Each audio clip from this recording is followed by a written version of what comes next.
வணக்கம். இன்னைக்கு gold, silver, crude oil and DX உடைய டெக்னிக்கல் அனாலிசிஸ் பார்க்கலாம்.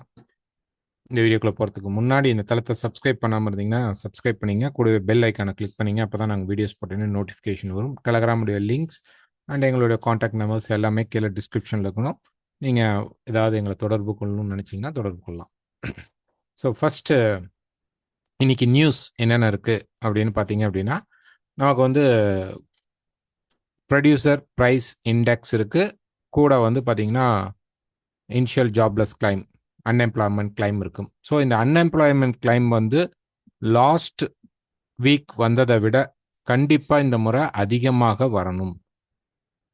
221 221 இருக்கு. அதுக்கு மேலே வந்தால் கோல்டு நமக்கு என்ன ஆகும் அப்படின்னு பார்த்தீங்கன்னா மேலே போகிறதுக்கான சான்சஸ் கிடைக்கும். டாலர் இண்டெக்ஸ் கொஞ்சம் வீக் ஆகிறதுக்கான வாய்ப்புகள் இருக்கும். நம்ம price producer price index month பார்க்குறோம். கூட இயரும் கிடைத்தால் பாருங்கள். அது வந்து 2.3 எதிர்பார்க்குறாங்க. 1.8 லாஸ்ட் டைம் வந்திருந்தது. இப்போ 1.8க்கு மேலே வந்திருந்தால் நமக்கு இது ஒரு பாசிட்டிவான டேட்டாவாக அமையும். நாளைக்கு ரீட்டைல் சேல்ஸ் இருக்குது. ஓகே. ஸோ இன்னைக்கு இப்போ ஒரு 20 மினிட்ஸ் பிஃபோர் பார்த்தீங்கன்னா நம்ம டெலகிராம் சேனலில் ஒரு சார்ட் ஒன்று போட்டிருந்தோம், கோல்டுடைய சார்ட். இதை பற்றியும் நான் இப்போ இந்த வீடியோ கடைசியில் எக்ஸ்பிளைன் பண்ணுறேன். ஃபர்ஸ்ட் டாலர் இண்டெக்ஸ் பார்த்தலாம். ஆக்சுவலாக இன்னைக்கு வீடியோ போடுற ஐடியா இல்லை. ஓகே, எதுவும் செட்டப் கிடைக்கல. பட் நிறைய பேர் கோல்டில் பையில் இருக்கிறீங்க, சில்வர்லேயும் பையில் இருக்கீங்க. அதனால காலையிலேருந்து நிறைய கேட்டுட்டு இருக்கிறதுனால ஒரு சின்ன அப்டேட் தான். ஓகே, என்ன நடந்தால் என்ன எதிர்பார்க்கலாம் அப்படிங்கிறது மட்டும் பார்ப்போம். ஸோ டாலர் இண்டெக்ஸ் பொறுத்த வரைக்கும் டாலர் இண்டெக்ஸ் நல்லாவே மார்க்கெட்டை பம்ப் பண்ணுறாங்க. மார்க்கெட் மேலே போயிட்டு இருக்கு. ஓகே, டெக்னிக்கலாக இது இப்போ ஏதாவது ஒரு இடத்தில் ஒரு சின்ன கரெக்ஷன் மார்க்கெட் நமக்கு கொடுக்கணும். அட்லீஸ்ட் இந்த மாதிரி சப்ஸ்டெயின் ஆகியாது மார்க்கெட் நிற்கணும். பட் அது நல்ல ரேலியில் போயிட்டு இருக்கு. இப்போ டாப் அண்ட் டாப்க்கு போகுது. இந்த இடம் அப்படிங்கிறதும் ரெசிஸ்டன்ஸ் தான். ஓகே, நேற்று லைவ்ல நம்ம வந்து ஒரு 4 ஹவர் சார்ட்ல ஒரு ட்ரெண்ட் லைன் வரைஞ்சிருந்தோம். அட்லீஸ்ட் மார்க்கெட் அந்த ட்ரெண்ட் லைன் பிரேக் ஆனால் கூட நம்ம இந்த மார்க்கெட்டை கரெக்ஷன் ஃப்ரேம்க்கு எதிர்பார்க்கலாம் அப்படின்னு எதிர்பார்த்திருந்தோம். பர்ஃபெக்டாக மார்க்கெட் வந்து அங்கே சப்போர்ட் எடுத்துட்டு மார்க்கெட்டை பூம் பண்ணியிருக்கு. ஸோ இன்னும் இந்த ட்ரெண்ட் லைன் ஆக்டிவேட்டில் தான் இருக்குது. ஸோ இன்னைக்கு வரக்கூடிய டேட்டா நெகட்டிவாக அமையுது. அன்எம்ப்ளாய்மெண்ட் கிளைமும் ப்ரொடியூசர் ப்ரைஸ் இண்டெக்ஸும் வந்தால் திருப்பி இது இங்கே சப்போர்ட் எடுக்க வரும்.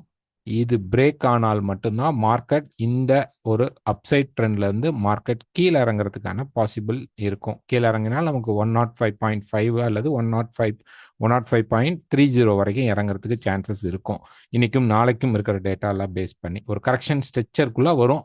அட்லீஸ்ட் நமக்கு இந்த மாதிரி ஒரு கரெக்ஷன் ஸ்ட்ரக்சராது கிடைக்கும். எப்படி ஓகே, பெருசாலாம் இறங்காது. ஒரு கரெக்ஷன் ஸ்ட்ரக்சர் வந்துட்டு திருப்பி மார்க்கெட் பூம் பண்ணுறதுக்கு தான் வாய்ப்புகள் இருக்கும். உடனே இறக்க மாட்டாங்க. Oil, crude oil. So crude oil பொறுத்த வரைக்கும் ஒரு டே ஃப்ரேமில் எடுத்தோம்னா மார்க்கெட் வந்து அப்படி சப்ஸ்டெயின் ஆகி நின்றுட்டு இருக்கு. இன்னைக்கு நமக்கு இன்வென்ட்ரி இருக்கு. ஓகேங்களா. ஸோ இன்னைக்கு நமக்கு பார்த்தீங்க அப்படின்னா மார்க்கெட்டுடைய இன்வென்ட்ரி இருக்கும் 9:30 மணிக்கு இருக்கும். ஓகே, ஸோ ப்ரைஸ் வந்து இந்த ரேஞ்சுக்குள்ளே தான் இருக்குது. ப்ரைஸ் ரொம்ப சப்ஸ்டெயின் ஆகி மார்க்கெட் நின்றுட்டு இருக்குது. ஒரு 4 ஹவர் சார்ட் எடுத்துக்கிட்டோம்னா இங்கே வந்து பைக் கிடைக்குதா அப்படின்னு நம்ம பார்க்கலாம். அட்லீஸ்ட் இன்னைக்கு வரக்கூடிய இன்வென்ட்ரியில் மார்க்கெட் 69க்கு மேலே ஹோல்ட் ஆகிட்டா, ப்ரைஸ் போய் இப்படி நின்றுச்சு அப்படின்னா அதுக்கப்புறம் மார்க்கெட் திருப்பி வந்து சப்போர்ட் எடுத்து ஒரு இந்த ரேஞ்சோடைய டாப் வரைக்கும் திருப்பி போகிறதுக்கான சான்சஸ் இருக்கும். ஸோ இங்கே நம்ம வெயிட் பண்ணி மார்க்கெட் க்ளோஸ் நடக்குதா, 69க்கு மேலே மார்க்கெட் ஹோல்ட் ஆகி நிற்க முடிந்தால் இந்த மார்க்கெட்டில் நம்ம பை ட்ரை பண்ணலாம். இல்லைன்னா ட்ரை பண்ணக்கூடாது, வெயிட் பண்ணணும். அதே ரேஞ்ச் மாதிரி ஒரு அப்ஸ் அண்ட் டவுன் ஷேடோ கொடுத்துட்டு இதுக்குள்ளேயே மார்க்கெட் ஹோல்ட் ஆகி நிற்கும். நெக்ஸ்ட் பார்த்தீங்கன்னா சில்வர். ஸோ சில்வர் பொறுத்த வரைக்கும் ஒரு டே ஃப்ரேமில் இப்போ மார்க்கெட் வந்து சப்போர்ட்டுக்கு வந்துருச்சா அப்படின்னா அஃப்கோர்ஸ் மார்க்கெட் வந்து நல்ல ஒரு சப்போர்ட் லெவலுக்கு ப்ரைஸ் வந்து வந்துருச்சு. ரைட், இங்கே இப்போ சப்போர்ட் எடுத்தால் தான் இந்த மார்க்கெட் மேலே போகும். நிறைய பேர் இந்த ப்ரைஸ் வந்தோடனே ட்ரேட் பண்ணணும்னு நினைக்கிறீங்க.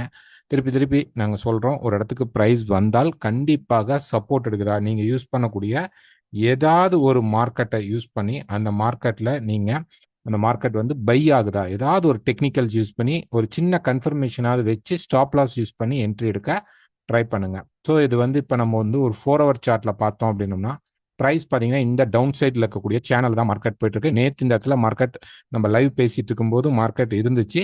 ஸோ ரெசிஸ்டன்ஸ் மார்க்கெட் இங்கே எடுத்துட்டு இப்போ கீழே இறங்கிட்டு இருக்கு. ஸோ எப்போ இங்கே சப்போர்ட் எடுக்குதுன்னு ஒரு கன்ஃபார்ம் பண்ணலாம் அப்படின்னு பார்த்தீங்கன்னா நமக்கு 30.20க்கு மேலே ப்ரைஸ் வந்து அப்படி நின்றுச்சு, ஹோல்ட் ஆகி நிக்குது அப்படின்னா இந்த இடத்துல மார்க்கெட் சப்போர்ட் எடுக்குது. முதல்ல இது கொஞ்சம் அப்படி மேலே போகும், பிரேக் பண்ணும், இந்த ரெசிஸ்டன்ஸ்க்கு வந்துட்டு கீழே வந்து ஒரு இன்வர்ஸ் ஹெட் அண்ட் ஷோல்டர் டைப்ல போடுறதுக்கு சான்சஸ் வந்து ரொம்ப ஹையரா இருக்கும். ஸோ இது கிடைத்தால் மார்க்கெட் இங்கேருந்து ஒரு கரெக்ஷன் மார்க்கெட்டுக்கு போயிட்டு அது டைரக்டாக போகாது, அப்படியே சப்ஸ்டைன் ஆகி போயிட்டு அதுக்கப்புறம் மார்க்கெட் திருப்பி கீழே ஃபால் ஆகிறதுக்கு வாய்ப்பு இருக்கும். ஸோ அப்போ இது ஃபார்ம் ஆகணும்னா இப்போதைக்கு நமக்கு 30.20க்கு மேலே மார்க்கெட் ஃபர்ஸ்ட் போய் நிற்கணும். அப்போ இங்கே ஒரு சப்போர்ட் கிடைக்குது. நெக்ஸ்ட் இது டிராவல் பண்ணணும் இந்த ரெசிஸ்டன்ஸ் வரைக்கும். ஓகே, இதுக்கப்புறம் ஒரு கரெக்ஷன் வரும், வந்துட்டு இங்கேருந்து மார்க்கெட் சப்போர்ட் எடுக்கும். ஸோ ஒரு நல்ல பை ரேலி ஸ்டார்ட் ஆகணும்னா மேலே போயிட்டு கீழே வந்து சப்போர்ட் கிடைக்கும் போது நம்ம எடுத்தோம் அப்படின்னோம்னா மார்க்கெட் இங்கேருந்து மேலே போக சான்சஸ் இருக்கும். ஸோ இதை வெயிட் பண்ணி பார்க்கலாம். கண்டிப்பாக இந்த மார்க்கெட் ஒரு கரெக்ஷன் ஆகிறதுக்கான சான்சஸ் இருக்குது. சப்போர்ட் எடுக்காமல் இந்த கரெக்ஷன் ஸ்டார்ட் ஆகாது. ப்ளஸ் இந்த சேனல், இந்த மார்க்கெட்டில் இருக்கக்கூடிய இந்த பர்டிகுலர் சேனல் பிரேக் ஆகாமையும் மார்க்கெட் மேலே போகாது. இது வந்து ட்ரெண்ட் பையா அப்படின்னா இல்லை, இப்போ ட்ராப் ஆனதுக்கான கரெக்ஷன் பை தான். கோல்டுக்கும் அதுதான். Next gold. ஸோ கோல்டை பொறுத்த வரைக்கும் டே ஃப்ரேமில் இந்த இடத்துல இப்போ மார்க்கெட் கீழே இருக்குது, ஸ்டில் மார்க்கெட் வந்து செல் சைடில் தான் இருக்குது, அதில் எந்த மாற்றமும் இல்லை. இப்போ வந்து டெலகிராமில் வந்து ஒரு சார்ட் போட்டிருந்தோம், அந்த சார்ட்டை எக்ஸ்பிளைன் பண்ணுறேன், ஒரு 1 hour சார்ட். ஸோ மார்க்கெட் பொறுத்த வரைக்கும் இந்த டவுன் சைட் ட்ரெண்டில் இருக்குது. இப்போ இந்த சேனலுடைய பாட்டம் வரைக்குமாவது மார்க்கெட் ஃபஸ்ட்டு போகணும். அதுக்கு இந்த சேனலுடைய பாட்டம் சைடில் இருக்கக்கூடிய சப்போர்ட் லெவலில் இங்கே நீங்கள் பார்த்தீங்கன்னா மார்க்கெட் வந்து ஆல்மோஸ்ட் இந்த இடத்துல ஒரு டச் இருக்கும், இங்கே ஒரு டச் அண்ட் இங்கே ஒரு டச். ஸோ அப்போ இந்த இடத்துக்கு மார்க்கெட் வந்து இப்போ மேலே போகணும். அதுக்கு இந்த இடத்துல பிரேக்கிங் லெவல் அப்படின்னு பார்த்தீங்கன்னா 2565க்கு மேலே மார்க்கெட் வந்து பிரேக் பண்ணி ஒரு 1/2 hour 30 minutes மார்க்கெட் நின்றுச்சு அப்படின்னா மார்க்கெட் வந்து இங்கிருந்து ப்ரைஸ் மேலே போகிறதுக்கான சான்சஸ் இருக்கும்.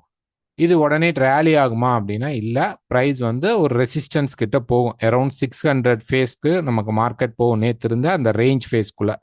ஓகே, இந்த ரேஞ்சுக்குள்ள மார்க்கெட் போயிட்டு திருப்பி கீழே வந்து அதுக்கப்புறம் தான் மார்க்கெட் மேலே எடுக்கும். இது கொஞ்சம் ஸ்லோ டவுனாக தான் நடக்கும். இந்த மாதிரி ட்ரெண்டிங் ஃபேஸாக நடக்கிறதுக்கு வாய்ப்பு கம்மியாக இருக்கும்னு நாங்கள் நினைக்கிறோம். மேபி ஒரே ஸ்பீடில் மார்க்கெட் மேலே போகிறதுக்கும் சான்சஸ் இருக்கும். இப்போ இந்த லெவல் உங்களுக்கு டவுட்டாக இருக்கும் அப்படிங்கிறதுக்காக தான் இந்த வீடியோவே கொடுத்தேன். சார்ட் போட்டிருந்ததில் உங்களுக்கு டவுட்ஸ் இருக்கலாம் அப்படிங்கிறதுக்காக தான் இந்த வீடியோ கொடுத்தோம். அட்லீஸ்ட் இது பிரேக் பண்ணலை. ஓகே, இப்போ பிரேக் பண்ணலை அப்படின்னா நம்ம திருப்பி வெயிட் பண்ணி தான் ஆகணும். நெக்ஸ்ட் சப்போர்ட் எங்கே இருக்கும் அப்படின்னா மார்க்கெட் 2520லேருந்து 2500. ஸோ இப்போ இந்த மார்க்கெட் இறங்குறதும் நல்ல விஷயம்தான். இவ்வளோ தூரம் இறங்குறதும் இன்வெஸ்டர்ஸ் வெளியில் போகிறாங்கன்னு அர்த்தம். ஸோ இப்போ இங்கேருந்து ஒரு கரெக்ஷன் பை மார்க்கெட்டில் ஸ்டார்ட் ஆகும்போது திருப்பி இந்த இடத்துல நமக்கு ஏதாவது ஒரு நல்ல ரெசிஸ்டன்ஸ் கிடைக்கும் பொழுது இது இப்போ இறங்கின இந்த டவுன்ஃபாலை விட கொஞ்சம் சேர்த்தி இறங்கும். இப்போ நடந்த டவுன்ஃபால் எவ்வளோ தூரம் நடந்திருக்கு? ஆல்மோஸ்ட் பார்த்தீங்கன்னா நமக்கு வந்து ஒரு 200 பாயிண்ட்ஸ்க்கு மேலே, 150 பாயிண்ட்ஸ்க்கு மேலே 200 பாயிண்ட்ஸ் பக்கமாக வந்துருச்சு. அப்போ இதோடைய ட்ராப்பும் இன்னும் ஹெவியாக இருக்கும். அப்போ கிட்டத்தட்ட நமக்கு 2400லேருந்து 2300 வரைக்கும் மார்க்கெட் இறங்குறதுக்கு சான்சஸ் இருக்கும். அது இப்போ இல்லை. இங்கே நடக்க வேண்டிய கரெக்ஷன் பையை முடிச்சதுக்கு அப்புறம் தான் நம்ம கீழே எதிர்பார்க்கணும் மார்க்கெட்டை. ஸோ இப்போ இந்த மார்க்கெட் என்ன பண்ண போகுது அப்படின்னா சப்போர்ட் எடுக்க இந்த 2565 பிரேக் பண்ணி ஒரு 1 hour ஃப்ரேம்லையாவது மார்க்கெட் நின்னால் இந்த இடம் சப்போர்ட் அப்படின்னு நீங்கள் எடுத்துக்கலாம். இது உடனே மேலே போகாது. இது போயிட்டு ஒரு சப்ஸ்டைன் ஆகி கீழே வந்துட்டு அதுக்கப்புறம் தான் மார்க்கெட் மேலே போகும். ஓகேங்களா? இன்னும் கிடைக்கல. பட் ரொம்ப நிறைய பேர் முன்னாடி பை எடுத்துட்டீங்க, ஸ்டாப் லாஸ் போடலை. இப்போ இந்த இடத்துல சப்போர்ட் இந்த மாதிரி உங்களுக்கு கிடைச்சிருச்சு அப்படின்னு நினச்சிங்கன்னா கண்டிப்பாக இப்போ என்ன லோ கொடுக்குதோ இதை தான் நீங்கள் ஸ்டாப் லாஸாக யூஸ் பண்ணிக்கணும். ஓகேங்களா? ஸோ ஓவர் நைட் பொசிஷன் கொண்டு போகாதீங்க. நாளைக்கு மார்க்கெட் முடிய காட்டி மேக்ஸிமம் ட்ரையல் ஸ்டாப் லாஸில் உங்கள் ஸ்டாப் லாஸை மூவ் பண்ணிங்க. இந்த இடத்துல இன்னும் சப்போர்ட் கிடைக்கல, நான் தெளிவாக சொல்லிடுறேன். கிடைச்ச உடனே இங்கே பிரேக் ஆகி நிற்குது அப்படின்னா கண்டிப்பாக ஒரு வீடியோவோ அல்லது ஒரு ஷார்ட்ஸாவோ அல்லது ஒரு போஸ்டாவோ உங்களுக்கு டெலகிராமில் நாங்கள் அப்லோட் பண்ணிடுறோம். தேங்க்யூ.